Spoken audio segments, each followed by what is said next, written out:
Hey guys, welcome. It's Sunday, we're out for another ruck.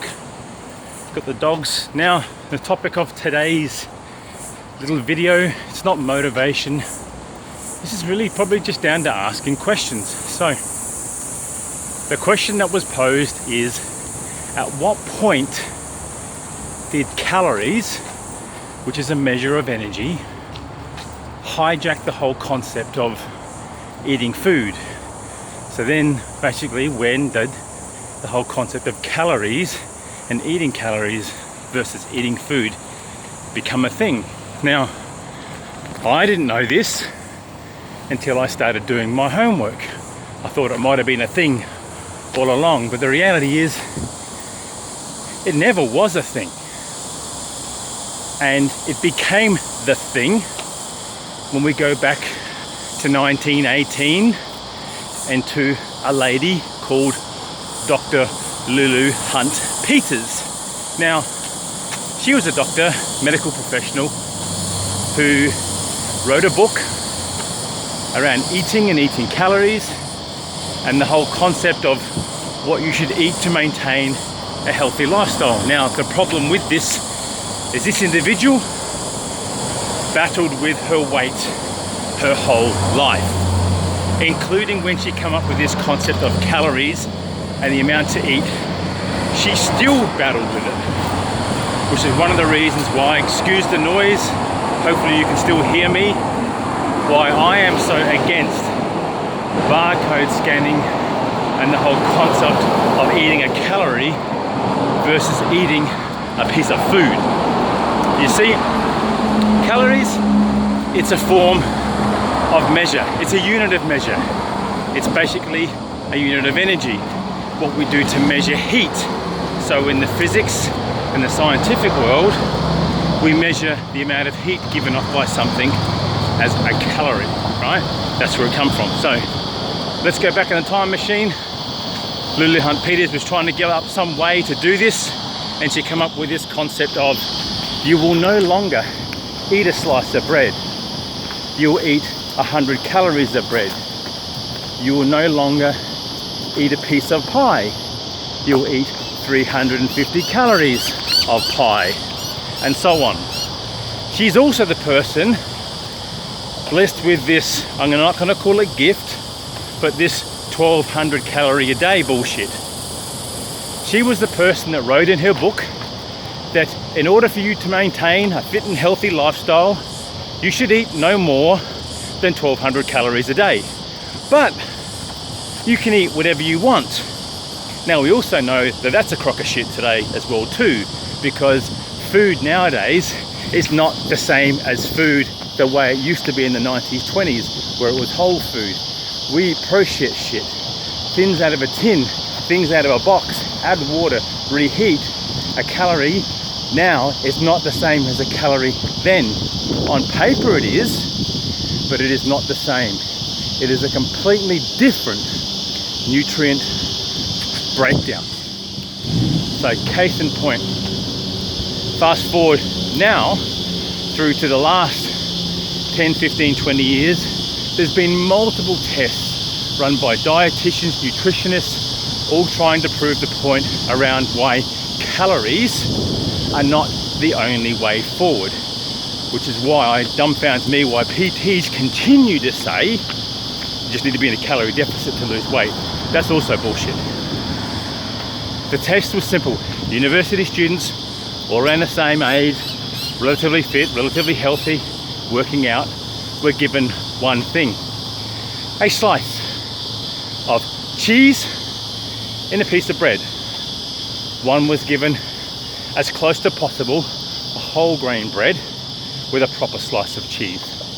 The others were given white processed mass manufactured bread and Kraft singles. Kraft singles, as you're aware, they're not cheese, they are a cheese product. It's the reason why Kraft cannot use the word cheese in the labeling. Now, both of these things were 100 calories a piece. Okay, 100 calories in a sandwich. Here's where the nutrient profile comes into play. A series of tests, of measures, resting heart rate, metabolism, all the blood markers and everything were done beforehand. They sat down, the two groups, they ate the sandwich at the same time, at the same pace. They didn't gobble it, they didn't gorge it, they didn't snuff it through their nose. They simply sat there, taking turns, taking a bite and chewing their food. Fast forward a half an hour later, and all the blood markers and a few other things were taken. And the one thing that stood out was this: the people who ate the processed food, their metabolism, all the markers to do with the metabolism, its ability to burn off stuff, dropped by 50% as compared to their peers who ate a more, let's call it, wholesome food.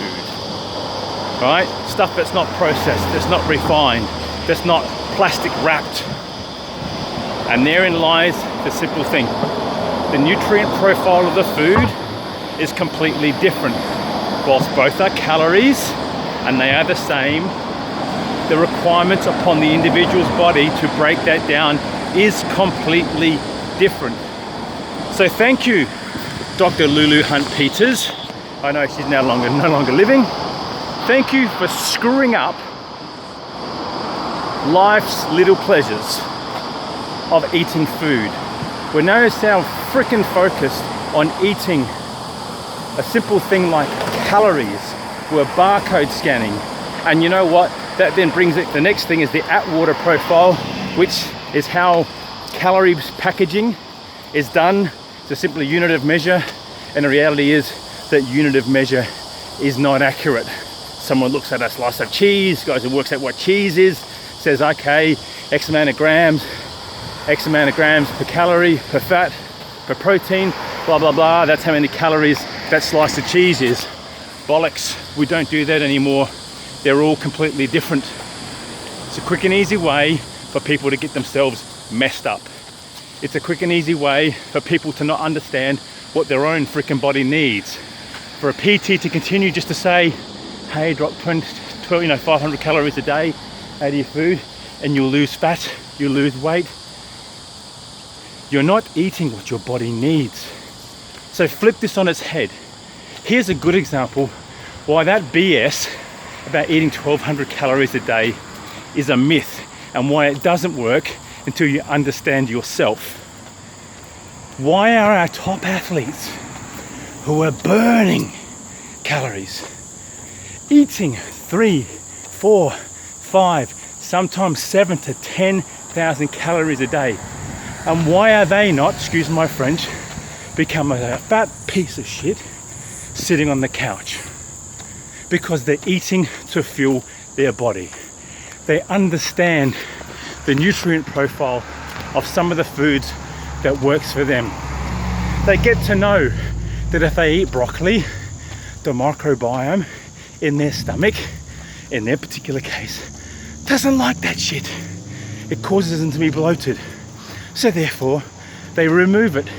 It's why if you go to a dietitian, if they're any sense of the imagination way good, they will simply start with what's called an elimination diet. Take out all the shit, go plain, go basic, get in the basics, add stuff back. Right? This is how we do this stuff. It's not a keto, a paleo. It's not a fasting. It's not a one meal a day. It's not a vegan, vegetarian, pescatarian. It's not a water diet. None of that shit will work for you until you understand what the hell your body needs. So start simple. Take one piece of food, take it out. Does it give you grief? Does it stop you from being bloated? Does it stop you from having diarrhea? Man, next thing you know, you might find that tomato that you've been eating, that is the one thing that is too acidic for your current gut. It's causing the inflammation. It's causing your body's resistance to wanting to go and use the other forms of energy, such as stored fats. That one simple thing could be it. It could be that you're not drinking enough water. And I know that there are dipshits out there all saying this 3 liters of water a day is a crock of shit. But your body is a human organ. You sweat, you perspire. You need to replenish it. Now, if you're going vegan and you're not getting enough foods in that contain water, there's no hope in hell that you're going to replenish that water level that your body needs. Case in point, your skin. It's the biggest freaking organ of your body. How do you think it gets looked after? It needs to be nourished. It doesn't come out of a bottle, a tube. It comes from the inside. It's why a simple thing like someone who doesn't drink a lot of water to suddenly going and drinking 2 liters of water a day consistently will, over the first week, suddenly see that their face is so much clearer. The pimples are going. They look hydrated. They don't look like shit. They don't look like they're 3 parts drunk and hungover from the night before because they are properly hydrated. So all of this, yes, I've gone off on a tangent, goes all the way back to the 1920s when one simple lady came up with this mind-numbing concept and also made the phrase of a hunger pain is a good thing. Hunger pains can be a good thing, but also too, if you're getting that bad of hunger pains, your body is also telling you you need to freaking do something about it. Starving, getting into eating disorders, all that sort of shit, because the barcode says it's more than what you need. Food is meant to be enjoyed. Food is meant to be eat. Food is not a Heston Blumenthal TV series where we're trying to be fancy, we're trying to be shit, we're just trying to nourish our body. And then the other 2 things for me is, yes, you do need to move more. If you are not moving and you're just filling up and sitting down and doing nothing, you're not doing your body nor your mind any justice by giving it a different level of stimulation. And then talk about the mind. Sometimes you just got to do the shit that you know you don't want to do, because when you do it, you feel good. Your endorphins, your hormones kick in, your cortisol, your insulin, all those other things that happen in this wonderful human thing that we have called our body, the vessel. They'll all fall into place when you just do the simple shit.